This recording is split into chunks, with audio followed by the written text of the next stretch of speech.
Naimbitahan nga tayo nila Ate Malen na dati nga namin katrabaho at kaibigan dahil magbibinyag at sabay na nga rin ang isang taon ng kanyang anak. Na naman nga nung dumating na yung regalo namin kay Maddie, ayan inasikaso na nga rin ni Ransha na nga ang nagbalot kasi nga malaki nga yan. Hindi ko na nga tinulungan kasi alam kong kayang-kaya niya na nga mga mare magbalot. Napakaganda nga ng regalo nga na to mga mare, saka nga yung kulay tamang-tama nga sa anak nga ni Ate Malen na babae kasi yun. Bilis-bilis talaga kasi ng panahon, parang kailan lang magka-chat kami ni Ate Malen at sinasabi namin sa isa't isa natatakot nga kaming mga anak. Tapos ngayon itong si Gail naka-walker at nagtatago pa sa camera. Na minsan napapansin ko si Gail mga mare, parang takot siya sa camera kapag nga halimbawa sobrang saya niya tapos tutukan siya ng camera, parang nawawala yung ngiti. Ayaw niyang binibidyoan siya kapag masaya siya mga mare, kumbaga wala siyang mood kapag may camera. Aba, hindi pa natatapos sa pagbabalot, may paribon pa nga yan. Na nga lang din ang nagsipagdatingan nga itong mga binili nga niya. Bago nga kami umalis ay nagbarley muna nga ako mga mare. Ang kagandahan kasi ng pag-inom ng barley mga mare ay mayaman siya sa vitamins, minerals, antioxidant at amino acid na nakakatulong sa healthy digestion nga natin. Nagbibigay nga rin ito ng dagdag energy at tumutulong sa natural body cleansing. Marami na rin talagang magagandang feedback mga mare mga natatanggap nga natin dito. Lagay ko na nga lang yung mga feedback nga dyan mga mare sa baba. At ang kagandahan pa nga sa barley natin, marami kayong pagpipilian na flavor. Meron tayong dark choco,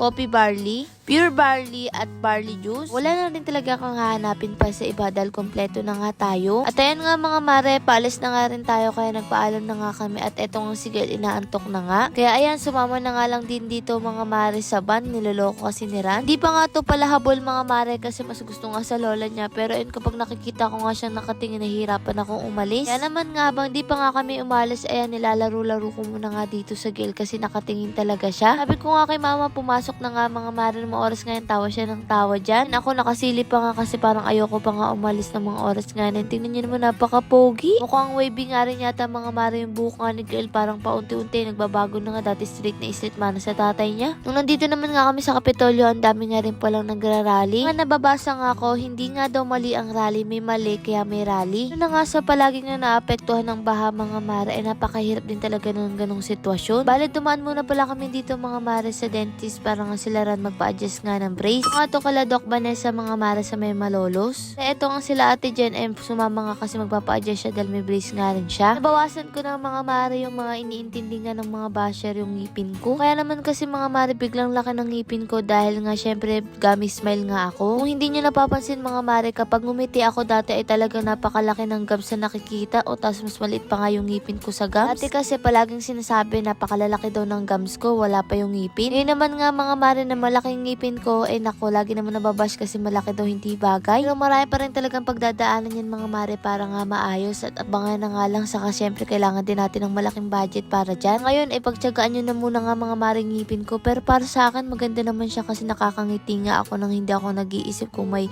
tartar ba, may bulok pa mga mare, kasi maganda rin naman talaga siya. Lalo na nga sa personal mga mare, palagi nga yung natatanong kung natural teeth ko daw ba yun. Kasi nga sa personal hindi naman siya talagang malalaki, masyado lang talagang malapit yung camera kaya mukhang malalaki yung ngipin ko, pero sa personal hindi naman. Pero ayun nga, pinabawasan ko nga mga mare ng kaunti, pero kapag hindi pa nga ako satisfied, pwede pa nga pabawasan ulit. Nakilala nga kami ni ate, maraming salamat po. At eto naman, nag-outfit check muna nga tayo. Sabi nga nung iba, ganda-ganda ako sa sarili ko. Imbis nga na magalit ako o mainis sa sinabi niya, pero alam nyo, sa totoo lang, dapat nga tayo mismo ang nagagandahan sa sarili natin. Kung sa paningin nga ng iba hindi tayo maganda, eh ang mahalaga ay maganda tayo sa salamin. Yung tipo mga mare, kapag tinitingnan mo mapapasabi ka maganda pala ako, yung ganun. Napanood nga ako mga mare, American yata yung babae na yun. Dapat nga daw pinapaganda ang relasyon hindi sa iba kundi sa sarili mo. Kasi kapag maganda yung relasyon mo sa sarili mo mga mare, ay talagang kahit anong sabihin ng ibang tao ay hindi ka matitinag. Dahil sa maghapon, sarili mo lang din mga mare ang makakaintindi sa'yo. Eto nga't nakarating na nga tayo sa venue nga nila Ate Malen, kaya naman etong regalo ay nilagay na nga lang din dito sa may harapan. Pero bago nga kami syempre kumain, pumunta muna nga kami kay Ate Malen at ang tagal na rin namin hindi nagkita, ilang buwan na nga rin. Kasi 2 buwan lang din naman nga yung tanda nga ni Maddie kay Gael. Ay wag ka, tinan nyo naman pulang-pula nga yung lipstick nga ni Ate Malen. Hali kasi si Ate Malen yung kasama nga namin mga mare sa trabaho noon. Minsan lang di kasi kami magkita kaya tuwang-tuwa nga kami mga mare. Alala ko pa nga noon ay pares mahina ang loob namin pagdating sa panganganak, pero tingnan nyo naman nga 1 taon na ang nakakalipas. At eto nga mga mare, nagsimula na nga kumain kaya kumuha na nga rin kami. Ito na nga lang kami banda kasi malamig nga dito. Dahil mahangin, dahil nga malilim nga din. din. Siyempre habang kumakain, konting chikahan nga lang din mga mare. Alam niyo naman yung magkukumare kapag nga nagkita-kita, chismis talaga ang dala. Kami kasi ni Ran mga mare talagang napakadami nga namin kaibigan pero mas matanda nga sa amin, ganyan. Ganda na nga rin yung kasi syempre kapag may problema ka, papayuhan ka kasi mas may alam nga sila at mas natututo ka sa buhay. Lalo na nga si Ran, walang kaibigan yan mga mare. Yung kaibigan niya lang talaga parehas nga namin kaibigan. Ano naman nga yung mga kaibigan ko nung high school at college, saka yung saan ko pa nga nakikilala. At eto nga nagpicture nga kami dahil nakilala nga kami nila nanay. Shout out nga po sa lahat ng mga nanay nga dito na nagpa-picture sa amin at talagang alam na alam nga nila yung buhay nga namin. Pero bago nga kami maghiwa-hiwalay lahat, nagpicture muna nga kami nila Ate Malin. At nga pala kay Ate Malin, andito nga rin pala si Ate Casey. Isa rin sa naging saksi nga sa mga naging hirap nga namin noon. At eto't nagpaalam na nga kami ng tuluyan mga marating ninyo naman. Blooming na blooming nga dito si Ate Malin. Hindi na nga rin kami nagtagal. Ayan, nagyakapan na nga kami kasi alam namin ilang buwan na naman nga bago to magkita-kita. Ito naman nga yung kaganapan nga sa bahay mga mare. Ito naman yung kinahapunan. Ito lang din talaga minsan yung ginagawa nga namin. Tingnan nyo naman napakadami nga namin kaya ay napakasarap kumain ng pizza sabay-sabay. Masanay na nga kami na palagi kaming madami kapag konti nga lang kami dito. Parang ang lungkot-lungkot. Kung wala kang maririnig na kahit ano. Lord, maraming pong salamat sa lahat ng blessing. At syempre sa inyo mga mare. Paano ba yan? Bukas na lang ulit.